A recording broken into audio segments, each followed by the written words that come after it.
Hello class, this is Swati Srahi, your English teacher. I hope you all are well and safe at your home. So today I am going to start a new chapter of our book Vistas. The name of our chapter is The Enemy, written by Pearl S. Buck. In this story, Pearl talks about the World War II, and at that time the war was being fought between America and Japan. And आपको तो ये पता ही होगा कि world war second का and कैसे होता है। उस टाइम अमेरिका ने जापान के दो बहुत बड़े शहर हिरोशिमा एंड नागासाकी पे न्यूक्लियर बॉम्ब गिरा दिया था, जिससे जापान बुरी तरीके से तबाह हो गया था। और इसी तरीके से वर्ल्ड वॉर सेकेंड का एंड होता है। तो इस पूरे चैप्टर में हमें वर्ल्ड वॉर सेकेंड के बारे में ही बताया जाता है।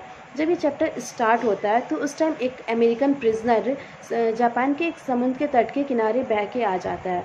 तो उस टाइम जापान के एक डॉक्टर सदाओ समुद्र तट पे घूम रहे होते हैं। तो वो जब उस टाइम उस प्रिजनर को देखते हैं तो वो प्रिजनर बहुत बुरी तरीके से वुंडेड होता है, मीन्स बहुत बुरी तरीके से जख्मी होता है।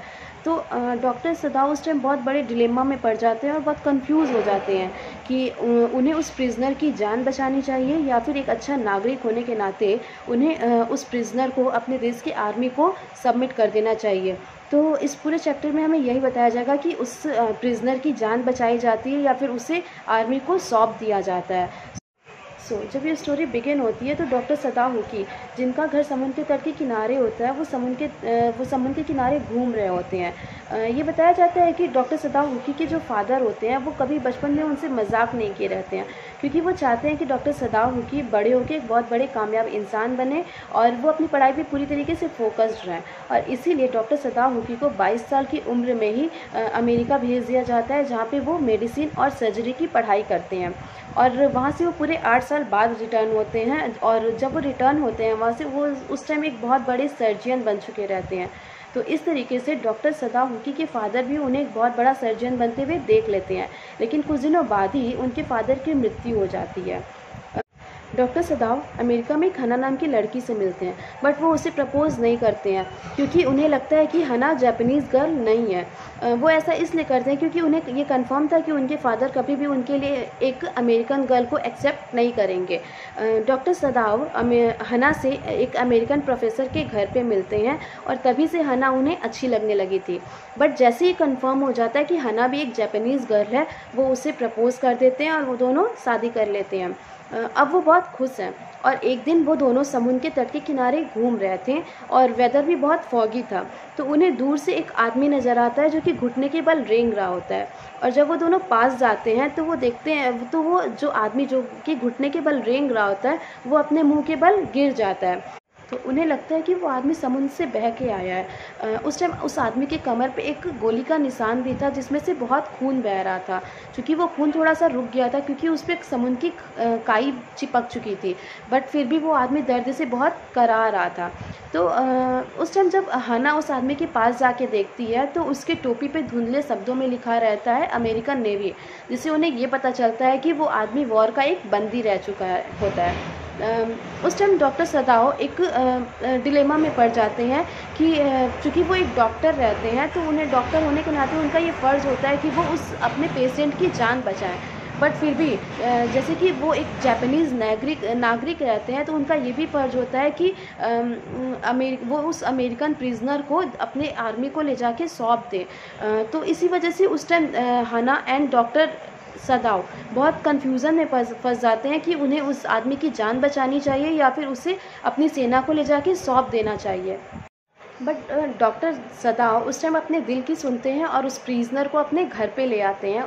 और जैसे ही वो उस प्रिजनर को अपने घर पे लाते हैं तो उनके सारे नौकर जो होते हैं वो उनसे नाराज़ हो जाते हैं कि आपको ऐसा नहीं करना चाहिए था, आप इस अमेरिकन प्रिजनर को ले जाके आर्मी को सौंप दीजिए। बट डॉक्टर सदाओ उनकी नहीं सुनते हैं। तो उस टाइम डॉक्टर सदाओ अपनी एक मेड से कहते हैं कि तुम इसके सारे वुंड्स को धो दो, बट वो मेड वैसा नहीं करती है और वो उनकी बात को इग्नोर करके अपने काम में लग जाती है।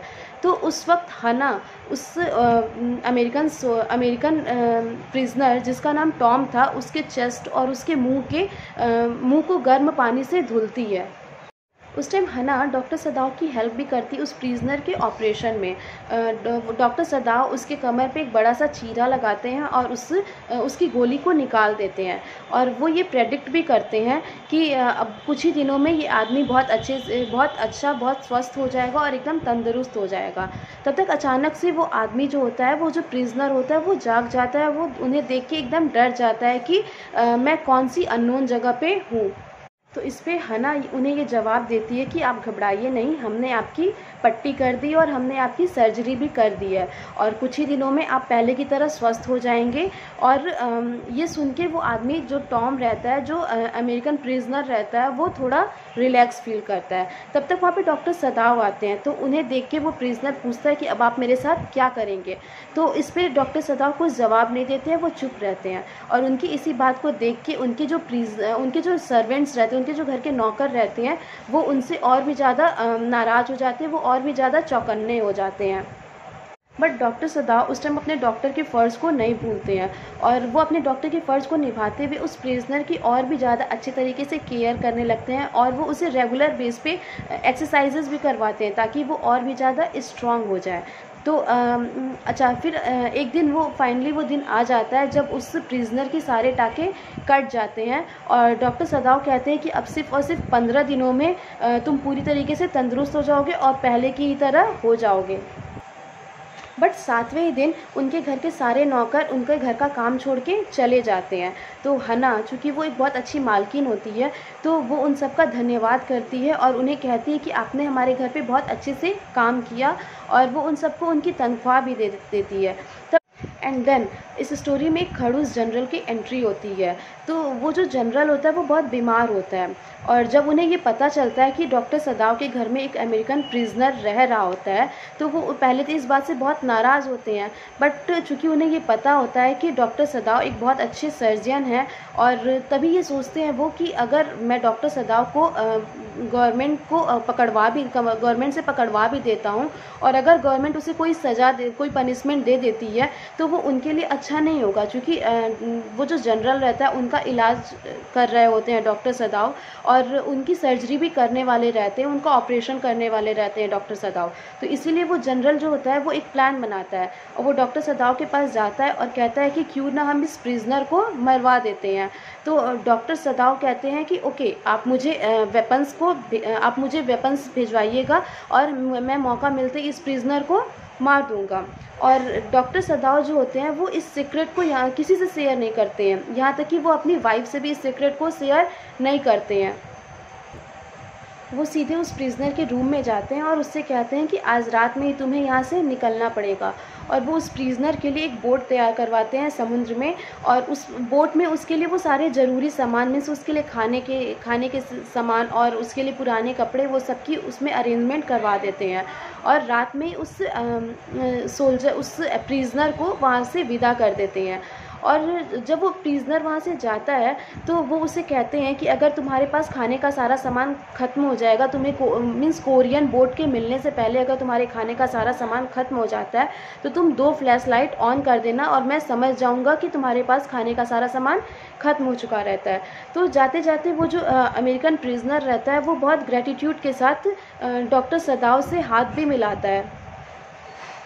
सो इस तरीके से वो हाथ मिला के वहाँ से चला जाता है और अंधेरे में कहीं गायब हो जाता है। तो इस तरीके से डॉक्टर सदाव जो होते हैं वो उस प्रिजनर की जान बचाने में सक्सेस होते हैं, और यहाँ तक कि वो गवर्नर भी उनका कुछ नहीं बिगाड़ पाता है, क्योंकि डॉक्टर सदाव जो होते हैं वो उसका ट्रीटमेंट कर रहे होते हैं, और वो जनरल सोचता है कि कभी भी उसे डॉक्टर सदाव की अचानक से ज़रूरत पड़ सकती है। तो इसी तरीके से डॉक्टर सदाव उस प्रिजनर को बचा लेते हैं और उसे गवर्नर को नहीं सौंपते हैं। यही सब सोचते सोचते डॉक्टर सदाव के मन में एक ख्याल आता है कि कैसे उन्हें जब वो 22 साल के थे तो कैसे उन्हें अमेरिका भेजा गया था पढ़ने के लिए, और वहाँ जाने के बाद उन्हें कितना सफ़र करना पड़ा था और कितनी प्रॉब्लम हुई थी उन्हें वहाँ एडजस्ट करने में। क्योंकि अमेरिकन्स जो होते हैं वो बहुत ज़्यादा भेदभाव करते हैं और वो जापानीज़ को अच्छे से ट्रीट नहीं करते हैं। बट फिर भी वो खुश होते हैं कि अब जापान और अमेरिका के बीच में खुले तौर से वॉर हो रहा था, और वो ये भी सोच के खुश होते हैं कि उन्होंने कैसे उस अमेरिकन प्रिजनर की जान बचा ली और उसे गवर्नर को नहीं सौंपा। So that's it for this chapter, and I hope you all have understood about this story. And I tried my best to explain this too long story in a short summary. And still, if you have any problem, you can ask me. And that's all. Thank you. Stay at home, stay safe, wear mask, use sanitizer, and follow the social distancing. Thank you.